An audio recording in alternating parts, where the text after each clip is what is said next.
आता आपल्या आवडत्या मालिकेचे संपूर्ण भाग मालिका प्रसारित झाल्यानंतर लगेचच पाहू शकता पूर्णपणे मोफत फक्त सन नेक्स्ट वर. दिवसेने कुठे गेली होतीस तू? सापडत नव्हतीस तर बाबाला किती टेन्शन आलं होतं माहितीये तुला? सॉरी बाबा, माझ्यामुळे तुम्हाला त्रास झाला. आता यापुढे मी अशी नाही वागणार. नक्की काय घडलं होतं? कुठे होतीस तू? त्याचं काय झालं बाबा? कार ऍक्सिडेंट झाल्यावर ड्रायव्हर बेशुद्ध झाला.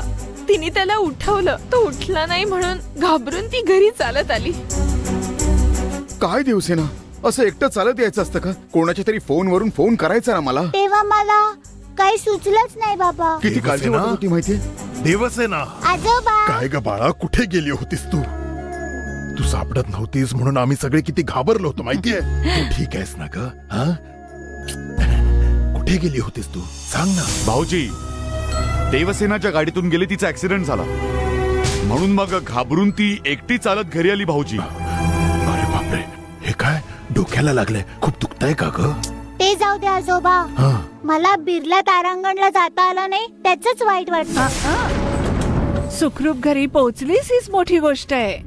सगळ्यांना एवढं घाबरवून सोडलं होतं आणि तुला बिर्ला तारांगणला गेली नाही याचं पडलंय. आता तोंड बंद करून देवी, शांत बस. उगाच कशाला ह्या मुलीला बोलतेस ग? तिच्या मैत्रिणी गेल्यात म्हणून, हिला जायला नाही मिळालं म्हणून वाईट वाटलं असेल. हो आजोबा, तुम्ही बरोबर बोलताय. देवसेना, काळजी करू नकोस. तुझा आजोबा तुला तिथे एक दिवस नक्की घेऊन जाईल. हो आजोबा.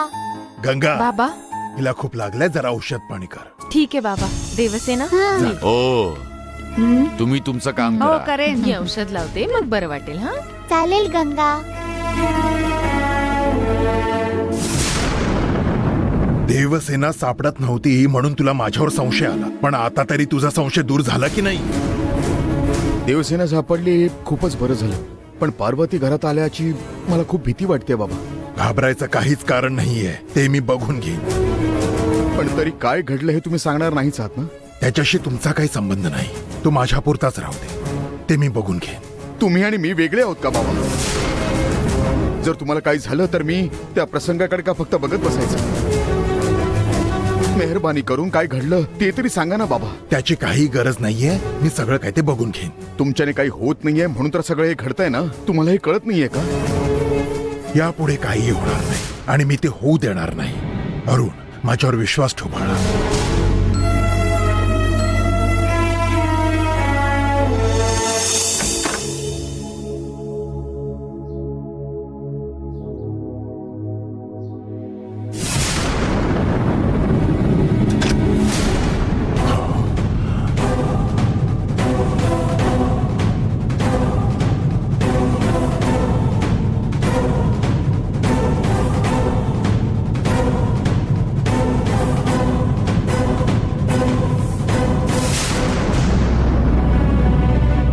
देवसेना जर का घरी आली नाही तर अरुणला सगळं काही सांगेन असं तू म्हणाली होतीस ना? अशा वेळी तुला राग येणं हे साहजिकच आहे बाळा. पण तू मला बाबा म्हणतेस, पण त्यावेळी तू माझ्याशी बोलताना माझा थोडा देखील विचार केला नाहीस बाळा. मला तुमची काळजी आहे म्हणून मी तसं बोलले. धन, नाव, संपत्ती कसंही कमवू शकतो. आपल्याला सुखी आयुष्य इमानदारीनेच मिळतं बाबा. तुम्हाला सुद्धा ते सुख मिळालं पाहिजे. कोणी चूक केली तर त्याची इज्जत कमी होत नाही, पण केलेल्या चुकीचं प्रायश्चित्त नाही केलं तर इज्जत मात्र गमावतात. तुमच्यावर अशी वेळ यायला नको. कुणाला कळू नये म्हणून तुम्ही लपवत असलेला हा विषय गुपितच राहिला असता तर मी या विषयात पडलेच नसते बाबा. पण मला जेव्हा हा विषय कळला तेव्हा तुम्हाला यातून बाहेर काढणं हेच मला योग्य वाटलं. मला माझ्या घरावर, कुटुंबावर कोणाची हाय नकोय. यासाठी तुम्ही आणलेलं कालचक्र परत द्यावंच लागेल. अगं पण मी नाही कधी म्हणालोय. तू काय एवढं टेन्शन घेतेस? तू सांगितलंस म्हणूनच मी ते परत करतोय ना. तुम्ही मान्य करून बस नाही होणार, तुम्हाला ते करून दाखवावं लागेल. तंबोरान आणि विच्छू सोबत मी बोललोय. अगं मी त्यांच्याच उत्तराची वाट बघतोय. पण मी वाट नाही बघणार बाबा. आज देवसेना सोबत जे काही घडलं त्या सगळ्यासाठी पार्वती आई कारणीभूत असतील याची आपल्याला भीती वाटली ना. आणखीन असं घाबरत नाही राहू शकत आपण. इतके दिवस तुम्ही काहीही कारण दिलीत, बस झाली. तुम्ही काय करणार, कसं कराल, पुढच्या 2 दिवसात कालचक्र वनदेवीच्या मंदिरात नेऊन तुम्हाला ठेवायचंय. असं नाही केलं ना तर देवी मंदिरात तुम्ही केलेल्या पापांबद्दल तुमच्या मुलाला सांगण्याशिवाय दुसरा काहीच पर्याय. याबद्दल जर का त्याला काही कळलं तर त्याला खूपच दुःख होईल. म्हणूनच 20 वर्षांपासून मी हे गुपित माझ्या मनात दडवून ठेवलंय. मेहरबानी करून त्याला काहीही सांगू नकोस ग. 20 वर्षापासून तुम्ही तुमच्या मुलासोबत खोटं बोलताय ह्या चुकीची तुम्हाला जाणीव नसेल. पण माझ्या नवऱ्यापासून मला माहित असलेली गोष्ट लपवून मी खोटं बोलतेय. ही गोष्ट मला आतल्या आत सतावते. मला जे माहितीये ते त्यांनाही कळलं पाहिजे आणि त्यांना जे माहितीये ते मला कळलं पाहिजे असं मला वाटतं. मला माहित असलेली गोष्ट त्यांच्यापासून लपवून मी त्यांना आणखीन फसवू नाही शकत बाबा. मी तुमच्या इच्छेविरुद्ध काही करण्याआधी तुम्हाला जे योग्य वाटेल ते तुम्ही करू शकता.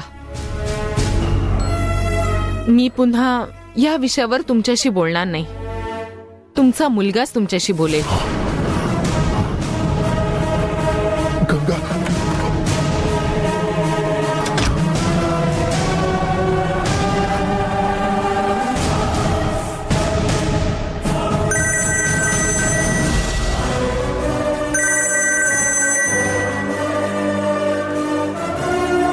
बोल विच्छू.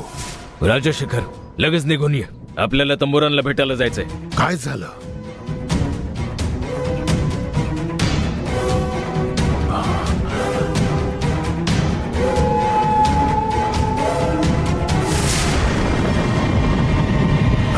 मी लगेच येतो.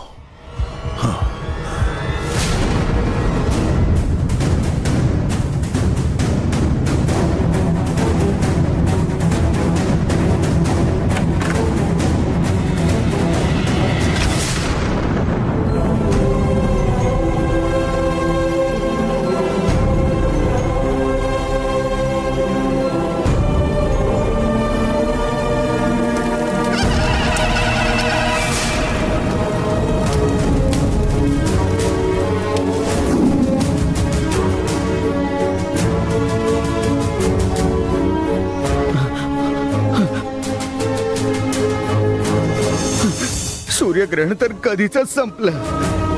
नंदिनी आतापर्यंत माझ्याकडे यायला हवी होती, पण ती अजून आली नाही ग. सूर्यग्रहण अमावस्येच्या दिवशी जर ती बाहेर नाही आली म्हणजे ती जिवंत नाहीये की काय? जर ती जिवंत नसेल तर या जगात माझं काय काम आहे? मी माझा जीव घेणार.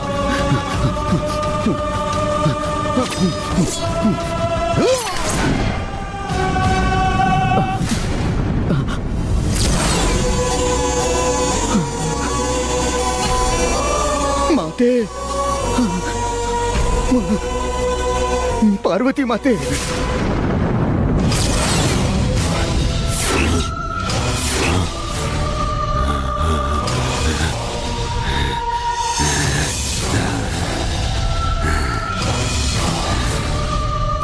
हे सगळं काय झालं?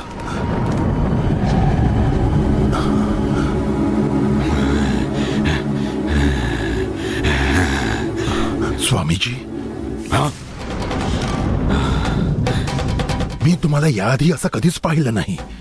काय झालं काय स्वामीजी? मी करत असलेली सर्पभस्म पूजा पूर्ण नाही झाली. अहो, काय बोलताय काय? ज्या सूर्यग्रहण अमावस्येला नंदिनीला बंधनात अडकवलं असतं तर ती परत कधी बाहेर आली नसती असं मला वाटलं होतं. पण मला वाटलं तसं काहीच घडलं नाही. नंदिनी अग्निजाळ चक्र तोडून बाहेर आली.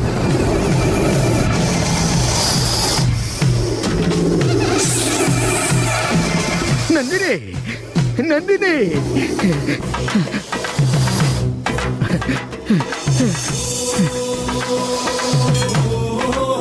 नंदिनीला तुझ्याशिवाय कोण आहे? नंदिनीचा एकमेव आधार आहेस तू. तो आधार पण काढून घ्यायचा विचार होता तुझा. मी तुला एकदा वाचवलेलं आहे. आता पुन्हा ती चूक करू नकोस.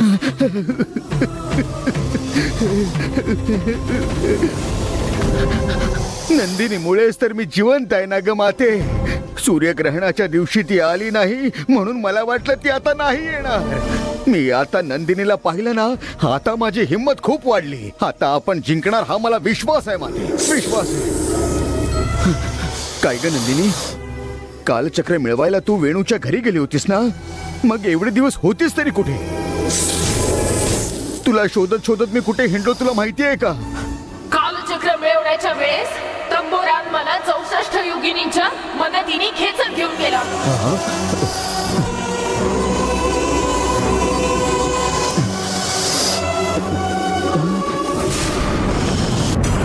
वारुळातलं बंधन तोडून कुठेतरी लपून बसलेल्या नंदिनीला योगिनी यज्ञ करून तिला आणण्याचा तुम्ही प्रयत्न केला होता. तुमच्या ताब्यात येणाऱ्या त्या नंदिनीला दुसऱ्या कोणीतरी बंधनात अडकवलंय ह्याची माहिती काढून त्यातून ती सुटू नये म्हणून अग्निजाळ्यात तिला अडकवून ठेवलं होतं तुम्ही. एका ठिकाणी बसून एवढे सगळे प्रताप करणारे तुम्ही नंदिनीला सहजासहजी बाहेर येऊ देणार नाहीत असा मला विश्वास वाटत होता. पण तुम्ही आता असं का बोलताय स्वामीजी? मनुष्याला जे यश मिळतं ते त्याच्या मेहनतीप्रमाणे मिळतं, पण मांत्रिकांना यश चांगल्या काळ वेळेप्रमाणे मिळतं. नंदिनीला बंधनात ठेवण्यासाठी मी शिकलेली विद्या व्यर्थ नाही गेली. नंदिनीला बंधनात ठेवण्याच्या कार्यात मी काही कमी नाही केली. सूर्यग्रहणाच्या मध्यापर्यंत नंदिनी माझ्या ताब्यात होती, पण मध्य वेळ ओलांडताच अनपेक्षितपणे येऊन पार्वतीने नंदिनीला वाचवलं.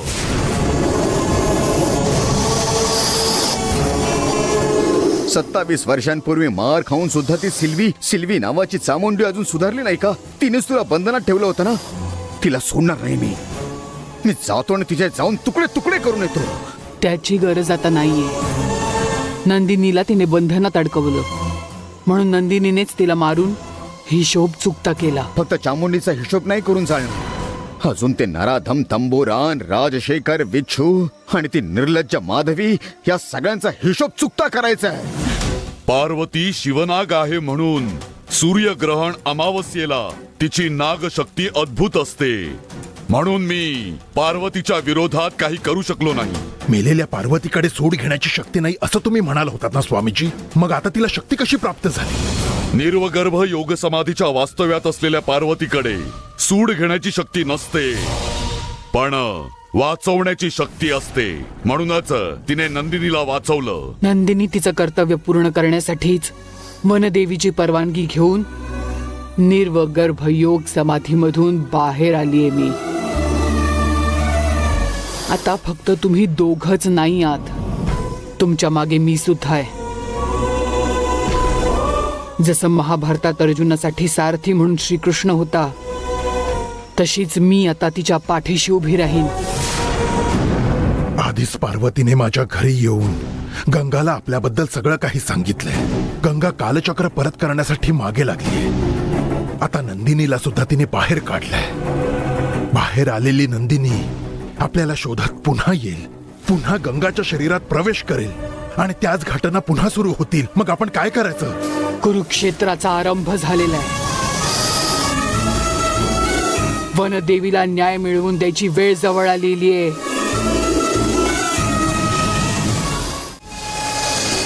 आता नंदिनी अपयशी होणार नाही. प्रत्येक दिवशी ती यशाची पायरीत चढेल.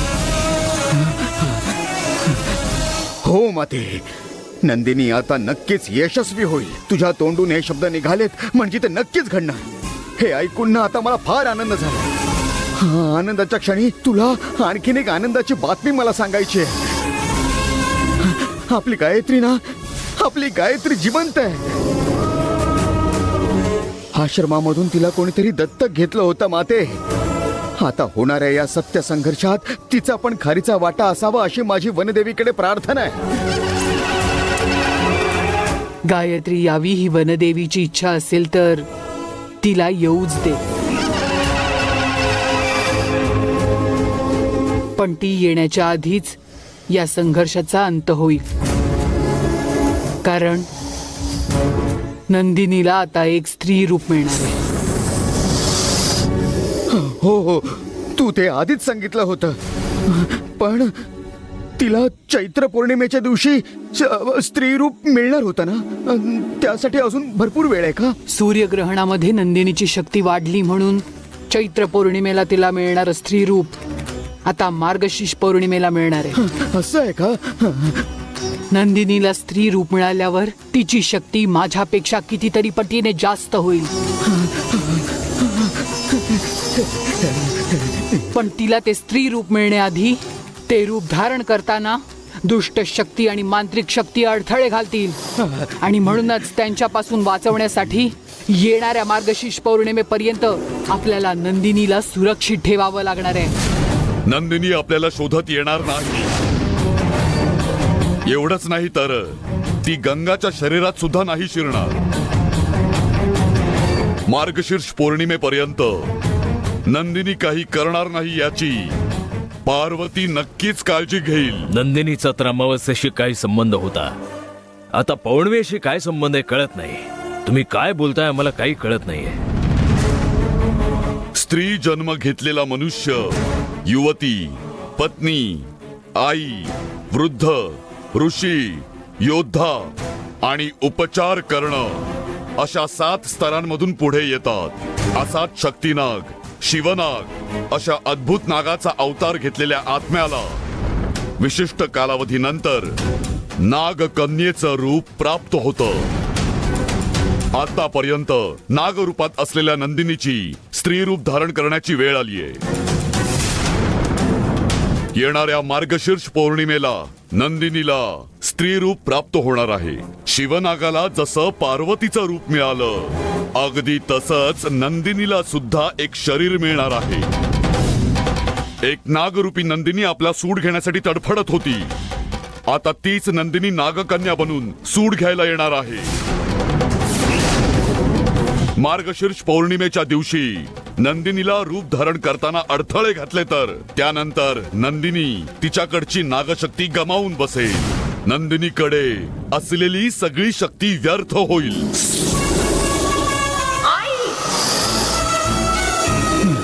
मला पुन्हा असे लपून दिवस काढावे लागतील का? त्या नराधमांना मुकाट सोडून कालचक्र काढण्याचे कर्तव्य विसरून मी कसे लपून दिवस काढायचे? बोल आई.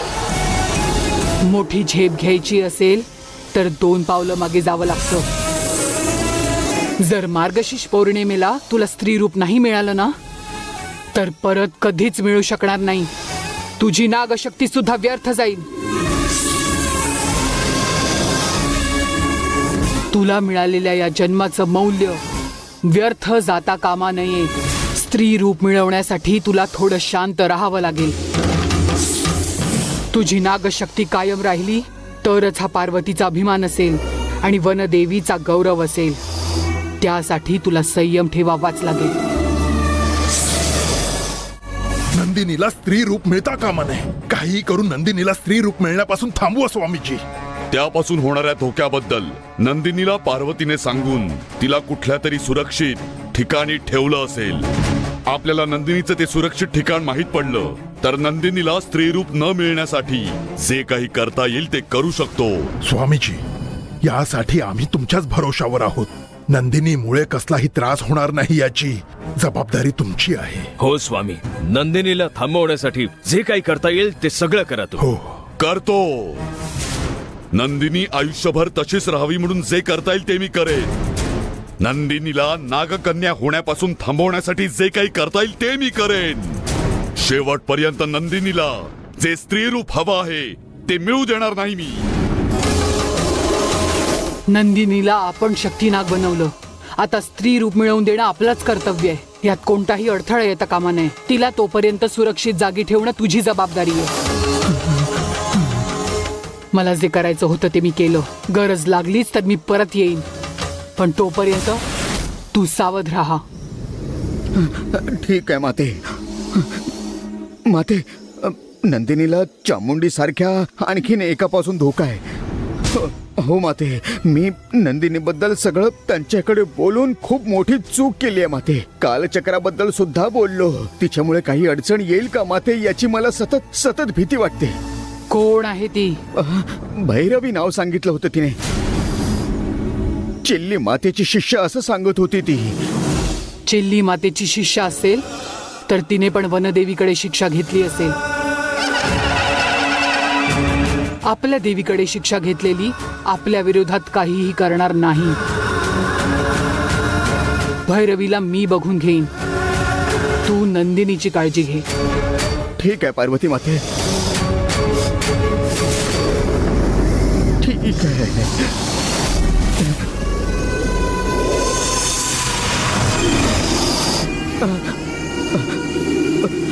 माते,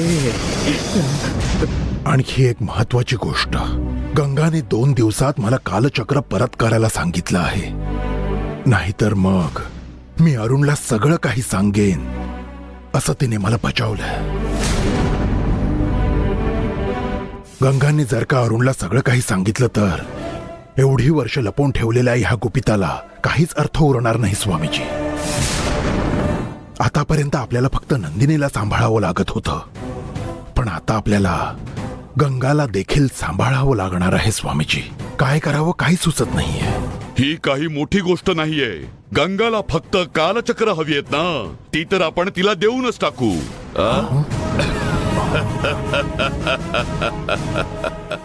20 वर्षांपासून जपून ठेवलेली कालचक्र मी का द्यायला सांगतोय हा विचार करताय? अरे मी तुम्हाला खरी कालचक्र द्यायला नाही सांगत आहे. गंगाला देण्यासाठी आपण नकली कालचक्र बनवू. राजशेखर, गंगा खूपच हट्टी मुलगी आहे आणि त्या देवाचं कार्य म्हटल्यावर ती अजिबात गप्प नाही बसणार.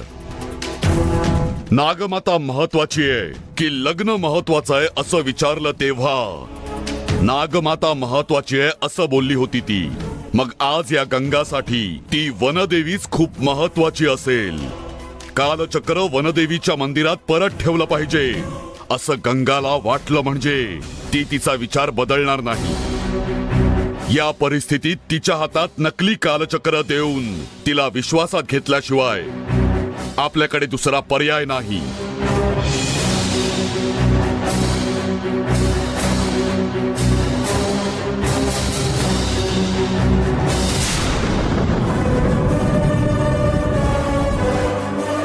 राजशेखर, मी नकली कालचक्र बनवून तुझ्या घरी घेऊन येतो.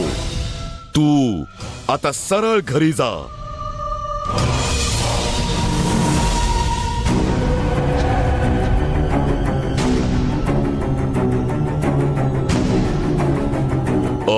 विच्छू, छान दागिने घडवणाऱ्या सोनाराला घेऊन ये.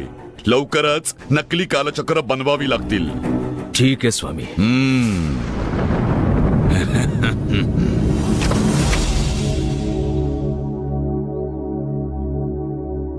नंदिनी, अगं दूध घेऊन आलोय मी. चल ये, पिऊन घे. नंदिनी, नंदिनी कुठे गेली?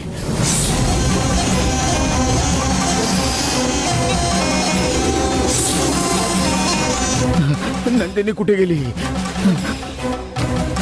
नंदिनी,